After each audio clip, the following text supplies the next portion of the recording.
Did you bring, I think you mentioned bringing some examples. Yeah, I wonder if this would be a good time to kind of, I think it'd be a really good time. to look at Um, examples of two-way yeah. prayers. Phil for you. During COVID, I was doing a lot of workshops, at least one a month, Mm-hmm. and I'd have 200 or 300 people who would show up at these things, close to 500 once. And I collected some of these, I taught them how to do the practice. And, I got really tired of doing that because it's like over and over the same set of instructions pretty much. But I never tired of hearing the voice, never tired of watching the light go on in their eyes, all right, when they connected at whatever level they were able to do so. And people have different levels, I mean, some people, what the voice is very poetic. Others, it's just very kind of down and dirty. You never know, but it has to meet the criteria Yep. of being honest, pure, unselfish, and most of all, loving. Is this a loving voice? Yeah. So what you're doing is you're sitting in the presence of absolute love. If absolute love were to speak to me, what would it say? That's a Use perfect your segue. imagination. Perfect segue to what did it say? This is I was actually doing testing because I did a couple of published papers on this. Mm-hmm. So I went to 4 or 5 treatment centers here in Austin, and taught the clients how to do it. This is a young woman in treatment. She's 2 weeks into alcohol and drug withdrawal, all right? But it was her third time in the same place. Hmm. So I said, well, now what's your question? What's your need? God, why can't I stay sober? The voice, my child. I always tell people, start with a term of endearment. Hmm. Always begin with a term of endearment. My beautiful boy, my darling daughter, my lost child, my beloved. Start with that. Why? Because it kind of melts you. Mm-hmm. And the ego needs melting. So she followed through on that. Why can't I stay sober? My child, you can. I know you can. Trust me. You're not hopeless. The drugs are killing you. You need to change the places you go, the people you hang around with. Stop belittling yourself, the destructive behavior. Take time. Love yourself as I do. Love yourself first and foremost. There is light. Trust us. That was it. Her first time. Her first time. Now, what did that do to her? It gave her hope. It said to her that, there is access to sanity. Inside of herself. Inside of herself. She knows. Or No, she has attunement to knowing. She has a attunement. What did it say that another way? Attunement to. Yeah, but she doesn't know that. She hadn't heard that voice. She's before. like dialing in that. Yes. That radio to. That's right. This loving, honest, unselfish, pure. Right. Desire for her or pathway for her. Now go back to what you said earlier. How do I have access to this? Humility. If I bring that, think of that as the dial, connector. If I'm coming in with arrogance and okay, I'll play your little game. Okay, God, if you're really God, show me something. Yeah. Give me a voice. Wow, come on. Yeah. You're in the way. That's signal noise. Yeah. And, and people will say, I'm not getting anything. Well, what are you bringing? What's your question? What's your need? And then it's use of the imagination. All right? Don't be afraid of that. Well, am I just imagining this? Yes, you are. You could say that to an artist, couldn't you? Hey, you're just imagining that, Picasso? Yeah, yes, I am. Yeah. but I'm allowing imagination to come to fruition. Yeah. I'm allowing it to come through me. See? And there it is. And you look back at what you wrote, and it might not be everything that jumps out, but maybe it's one line: don't belittle yourself. Yeah. I never used the word belittle in my life. And there it is. So some kind of Pops out at pops you. out. Yeah, yeah. Another woman in her 50s, eating disorder, okay? In the program, recovery for a long, long time, still struggling. She writes this: Heavenly Father, I've been struggling with self-loathing. I look in the mirror and I hate who I see. I feel so unattractive and at my core unlovable. Please help me, Father. It's a stranger in front of 300 people sharing this stuff. Vulnerable. Vulnerable. And I can only do my own feeling. My God, she's asking the question that I don't like to even acknowledge. Yeah. But the self-hatred stuff runs through many of us. I have it. You got it. Yeah. The voice, my precious child. It saddens me to see you hurting so. You are loved. More than you could ever know. I've watched you go through losses these last few years, especially the loss of your grandson. My sweet daughter, come to me. I am real and I am safe. Nourish your body. Don't starve it. Speak only love to yourself. Treat others as you wish they would treat you. Do these things, and the light of my deep and endless love will fill you up, shine through you to others. Go now, I'm with you. Where's that leave you? I mean, I'll tell you what leaves me is a frightened little ego, a self filled with self-hatred, has now come into the presence of absolute love, absolute sanity, and felt healing of my soul. All right? And that's what we're looking for. And again, I work with addicts.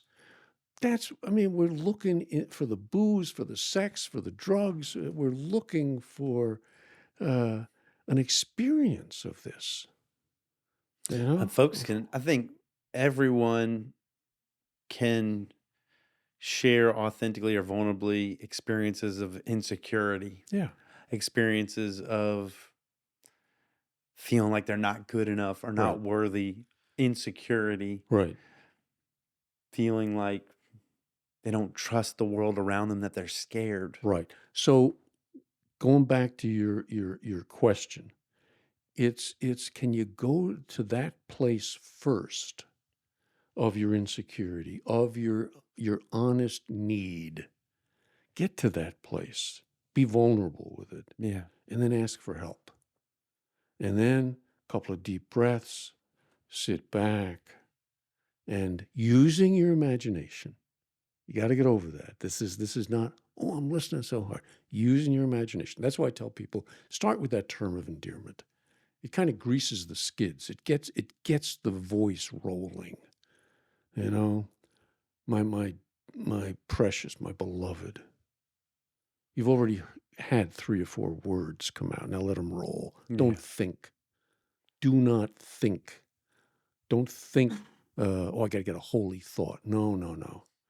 No, you're in the presence of love. What would love say to you? What would it say? All right? And let it roll. Let it roll. Tough one. Yeah. Third one. All right. Young man. 2 kids. Wife commits suicide. And the kids witness it. And he's devastated. God, I don't understand why I have to go through so much pain. Seems everyone I love leaves or dies. 300 people. Mm-hmm. Sometimes it's just like, please, don't go so deep, guys. but people are hurting at deep levels. They wanna do that. They They're want, brave, they're they're brave. courageous, they wanna do that work. What I say in my book is, I'm all for the four absolutes: honesty, purity, unselfishness, and love. You need one more: courage. Courage. It's got to have courage. My son, I've always walked beside you. Like those two sets of footprints in the sand have kept you alive for a reason. You've suffered for a reason. Just like many before you, you've suffered. So your hearts are filled with compassion, and you become close to those in pain, the hopeless. I love you, son. I always have and always will. When you have flashbacks, I'll cast a light between you and what you witnessed. Instead, you will see me. You're so much stronger than you think. Don't keep asking why. Language of the heart, not the head. I've always been with you, but this time you feel me present. It's time for us to go to work. Yeah. Yeah. It's beautiful, beautiful stuff. Yeah. What are you feeling? Sadness. Yeah. I think through this, I think about the possibility of doing this with you today, and these questions flood in, almost demanding my attention away from the present moment. You know, I'm here with you, and my Right. attention's here on you, and in the background, just with the awareness that we might do this or we will do this, Mm-hmm. these questions start flooding in. All Mm-hmm. these, Needs. yeah, Yeah. these like not understanding why Right. I have It's the the human challenges that I have. condition. Yeah, It's the human condition, Phil. yeah, And can the human condition meet the divine condition?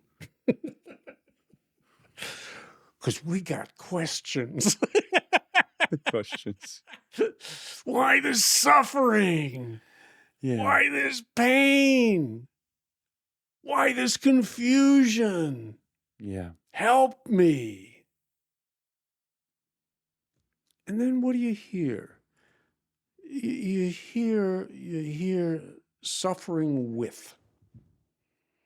The voice is, it's rarely, well, one thing, I've never been yelled at in my 32 years of doing this. It's always been met with compassion and understanding, and even my repetition, um, because I fail a lot. I fail daily to follow the guidance of the voice, to live it out in reality. yeah, I had an old friend who used to say, I fill up and then I leak. Well, you fill up in the morning with this. And that's why I think it's really helpful that it is a morning practice. And you feel connected. It's the best 5 minutes of your day. All right? And then you go out there into the world and you screw it up. it's filling your cup. It's filling your cup and leaking. It's filling a leaky cup. And so you got to come back every day and you got to fill it up again. It's like drinking water or breathing air. Yeah. It's a practice it's a continuous, never-ending practice. Right. Because these shadows don't go away. That's right. See, there are other voices in our head. The one that I got in touch with real early in my recovery was the inner critic. Yeah. Okay, I got a voice in my head that says terrible things to me, about me. I had a therapist say to me, "Hey, Bill," sitting there in therapy with a group. He says, "Hey, Bill, if somebody said to you the things you say to you about yourself, what would you do to them?" He said, "I'd kill him." Yeah. I mean, without a second thought, I'd kill him. That was my instinctual response. I would kill him. because I'm in there for alcohol and drug treatment. The guy said, "Well, good morning. What you been doing? What you been doing?" Something about Killing myself. killing yourself. Sure. Yeah. That's what we Awareness do. of the part of this is awareness of that critic and then making a choice. Which voice am I going to listen to? Which voice am I going to listen to? In dialectical behavioral therapy, they have this one tool that they say when you're in an emotional crisis, when you're in overwhelm, Right. what would your best friend say to you? Well, there you are. There you are. Yeah. This is finding your best friend, your inner friend. Yeah. I don't care what name you call it. Yeah. Doesn't matter. You know? Just being on your side, getting on your side. And loving. It is love. And love, honest, love, unselfish, pure. Yeah, that's it. You know, and I'm going to try to live by those standards. Live by those standards. And this is where the 12-step program came from. And so those standards are interspersed in the various steps. And the 12th step is having had originally an experience, an encounter with the divine as a result of these steps. And much of that, Phil, is removing the obstacles, the barriers to that voice. See, this is where the egotism comes into play. You know, because it's got a hold on us. Yeah. You know, we ain't naturally humble. You know, we're very proud. You know, and we inflate. You know, now Jung says you can't help but inflate. You can't help but inflate. And by inflate, he meant take on divine quality, divine proportions, be a better way. I am God. I am God. Now, I don't say that out loud, or you go to the state hospital, you know, not in Texas, because we've gotten rid of all of our hospitals. But if you were in a decent state, Yeah. perhaps there'd be a hospital you could go to. Do better, Texas. Better. I'm just kidding. No. But yeah, seriously, really do better. Start listening to God. Yeah. You know, not, well, we won't go there. We won't go there. Yeah. But you know what I mean? Yep.